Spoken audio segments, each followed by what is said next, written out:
প্ৰধানমন্ত্ৰী ফচল বীমা যোজনা 2025 কৃষকৰ বাবে এক গুৰুত্বপূৰ্ণ আঁচনি, যিয়ে প্ৰাকৃতিক দুৰ্যোগৰ ফলত হোৱা লোকচানৰ ক্ষতিপূৰণ নিশ্চিত কৰে। এই আঁচনিখনে কৃষকসকলক আৰ্থিকভাৱে সুৰক্ষিত কৰাই নহয়, তেওঁলোকৰ ভৱিষ্যত উজ্জ্বল কৰি তুলিব। যদি আপুনিও এজন কৃষক আৰু আপোনাৰ শস্যৰ সুৰক্ষা বিচাৰে, তেন্তে এই আঁচনিৰ বাবে সোনকালে আবেদন কৰক আৰু ইয়াৰ সুবিধা লওক। আজি এই ভিডিঅ'টোত PM কিষাণ যোজনাৰ 20 নম্বৰ কিস্তিৰ ধন কেতিয়া দিব আৰু প্ৰধানমন্ত্ৰী ফচল বীমা যোজনাত আবেদন কৰিলে ধান বা অন্যান্য খেতিত কিমান টকা শস্যৰ লোকচানৰ ক্ষতিপূৰণ পাব, এইটোৰ বিষয়ে আলোচনা কৰিম। গতিকে ভিডিঅ'টো প্ৰথমৰ পৰা শেষলৈকে চাব।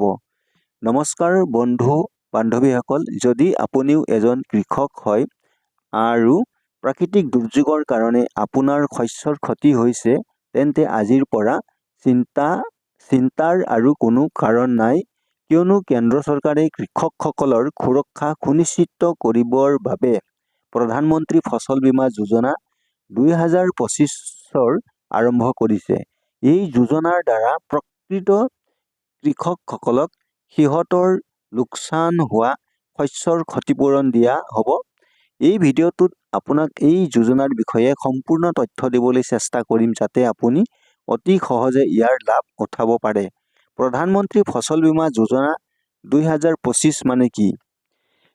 প্ৰধানমন্ত্ৰী ফচল বীমা যোজনাটো কেন্দ্ৰ চৰকাৰে কৃষকসকলক সিহঁতৰ ক্ষতি হোৱা শস্যৰ পৰিৱৰ্তে ক্ষতিপূৰণ প্ৰদান কৰাৰ উদ্দেশ্য আগত ৰাখি আৰম্ভ কৰিছে।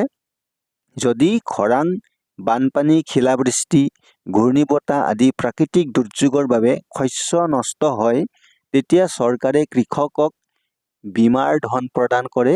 এই আঁচনিখনত পঞ্জীয়ন কৰাৰ পিছত কৃষকে নিজৰ শস্য সুৰক্ষিত কৰি ক্ষতিৰ ক্ষেত্ৰত চৰকাৰে সিদ্ধান্ত লোৱা ক্ষতিপূৰণ লাভ কৰিব পাৰে। আবেদন ইয়াত এপ্লাই কেনেদৰে কৰিব? প্ৰধানমন্ত্ৰী ফচল বীমা যোজনা 2025 এপ্লাই কৰিলে কি কি লাভ আৰু সুবিধা পাব? কৃষকে তেওঁলোকৰ ক্ষতিগ্ৰস্ত শস্যৰ বিনিময়ত আৰ্থিক সাহায্য লাভ কৰিব। এই আঁচনিৰ অধীনত লাভ কৰা সাহায্যৰ পৰিমাণ কৃষকৰ অৰ্থনৈতিক অৱস্থাক সুদৃঢ় কৰিব। দেশৰ সকলো কৃষকে এই আঁচনিৰ বাবে আবেদন কৰিব পাৰিব। কৃষকসকলে এই আঁচনিৰ বাবে সহজেই অনলাইন আবেদন কৰিব পাৰিব। কৃষকসকলে মাত্ৰ নামমাত্ৰ প্ৰিমিয়াম দিব লাগিব, আনহাতে চৰকাৰেও অৰিহণা যোগাব। এই আঁচনিৰ জৰিয়তে কৃষকসকলৰ খেতিৰ প্ৰতি আগ্ৰহ বৃদ্ধি পাব আৰু তেওঁলোকে আধুনিক প্ৰযুক্তি গ্ৰহণৰ বাবে অনুপ্ৰাণিত হ'ব। আবেদন কৰিবলৈ কি কি থাকিব লাগিব আৰু কোনে কোনে আবেদন কৰিব পাৰিব? আবেদনকাৰী কৃষক ভাৰতীয় নাগৰিক হ'ব লাগিব। আবেদনকাৰী কৃষকৰ বয়স কমেও 18 বছৰ হ'ব লাগে। যিসকল কৃষকৰ প্ৰাকৃতিক দুৰ্যোগৰ বাবে শস্যৰ ক্ষতি হৈছে, তেওঁলোকেহে আবেদন কৰিব পাৰিব। আবেদনকাৰীৰ কৃষিভূমিৰ নথিপত্ৰ থাকিব লাগিব। প্ৰধানমন্ত্ৰী ফচল বীমা যোজনা 2025 বাবে আবেদন কৰিবলৈ প্ৰয়োজনীয় এইকেইটা নথিপত্ৰ লাগিব। 1 নম্বৰ হ'ল আধাৰ কাৰ্ড, পেন কাৰ্ড, বেংক একাউণ্টৰ পাছবুক, ঠিকনাৰ প্ৰমাণপত্ৰ, কৃষিভূমিৰ মালিকীস্বত্ব সম্পৰ্কীয় নথিপত্ৰ, মোবাইল নম্বৰ আৰু পাছপোৰ্ট আকাৰৰ ফটো। প্ৰধানমন্ত্ৰী ফচল বীমা যোজনা 2025 অধীনত ক্ষতিপূৰণৰ পৰিমাণ হ'ব। কৃষকৰ শস্য নষ্ট হ'লে কৃষকসকলক ক্ষতিপূৰণৰ পৰিমাণ প্ৰদান কৰিব।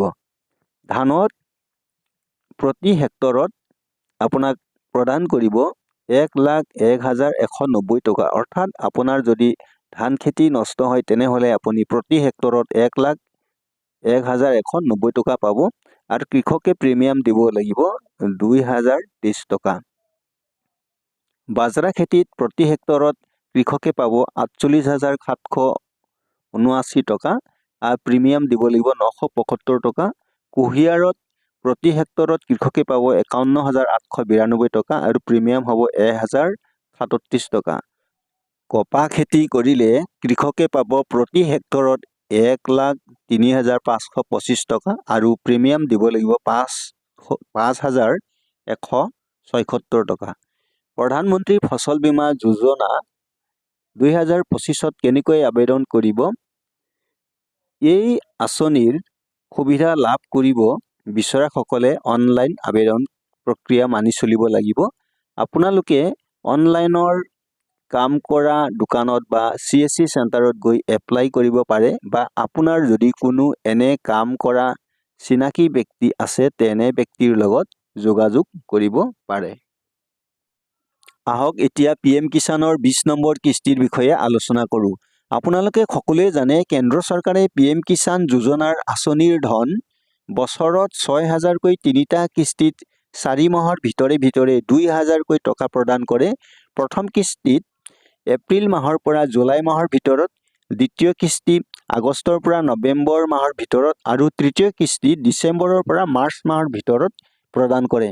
কেন্দ্ৰ চৰকাৰৰ কৃষি মন্ত্ৰালয়ৰ গাইডলাইন মতে PM কিষাণৰ 20 নম্বৰ কিস্তিৰ সময় অহা এপ্ৰিল মাহৰ পৰা জুলাই মাহৰ ভিতৰত পৰে।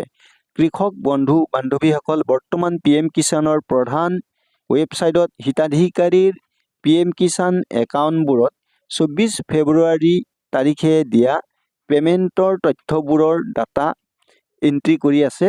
সেইকাৰণে PM কিষাণৰ 20 নম্বৰ কিস্তিৰ সম্ভাৱনাৰ তাৰিখ কৃষি মন্ত্ৰালয়ে বৰ্তমানেও প্ৰকাশ কৰা নাই। 20 নম্বৰ কিস্তিৰ তাৰিখ ঘোষণা হোৱাৰ লগে লগে এই চেনেলৰ যোগেদি জনাবলৈ চেষ্টা কৰিম। যদি আজি এই চেনেলত প্ৰথম আহিছে তেনেহ'লে ছাবস্ক্ৰাইব কৰিব যাতে আগলৈ আহিব লগা নতুন আপডেটবোৰ পাই থাকে। আৰু সকলোকে অনুৰোধ জনাম আপোনালোকৰ বন্ধুবৰ্গক যিমান পাৰে এই ভিডিঅ'টো শ্বেয়াৰ কৰিব যাতে সকলোৱে এই খবৰটো পায়। আজিৰ নতুন আপডেট ইমানেই।